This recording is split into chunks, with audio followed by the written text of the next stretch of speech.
We have a large YouTube following and specific YouTube channels for both our questions and our radio show. You can go to LouisvilleAnswers.com to see a rebroadcast of any of our shows in the past 3 or 4 years. And you can go to Louisville Questions to see the individual questions that we've put up. On the truth about using soap dish detergent in your toilet. We get a lot of response from different types of questions. This one got a lot of response. AG wrote, add the detergent to the toilet and pour in a bucket of hot water, not boiling, he says. And Brad Lawler, our home team expert, says, yeah, don't use boiling water.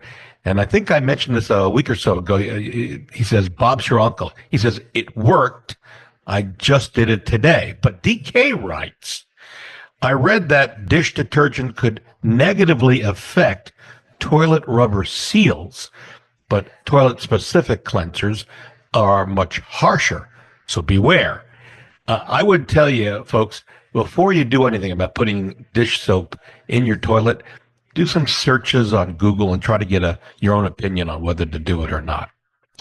With our question from one of our listeners, nighttime trains ruining your peace of sleep, check the schedule first.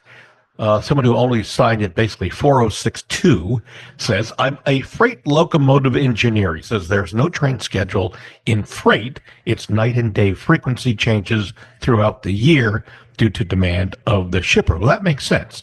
He says it amazes me how many people will buy a house next to tracks that have existed 150 years and then give us the finger when we go by. Okay, you've been heard there, 4062. And from our question, can you legally take down a drone overhead? We got a lot of responses from that. This is typical. Flick writes, how will the people ever know who is responsible unless we get our hands on one? Our government claims they are not a threat, and yet they claim they don't know who's responsible for them. By the way, aside from this, I think they have announced they do know who is responsible. The government does.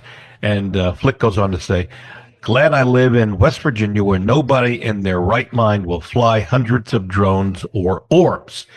Well, I have to reiterate on this one, do not shoot down a drone or attempt to. FAA considers a drone like an aircraft, and if you're going after a drone, they're going to come after you if they can find you. It is illegal. You don't want to do that. You will get into trouble and go to jail. So just know, I would love to know the background and what's going on with the drones as well. But quite frankly, that is something I don't think we're going to know unless the government decides they're going to give us the full story.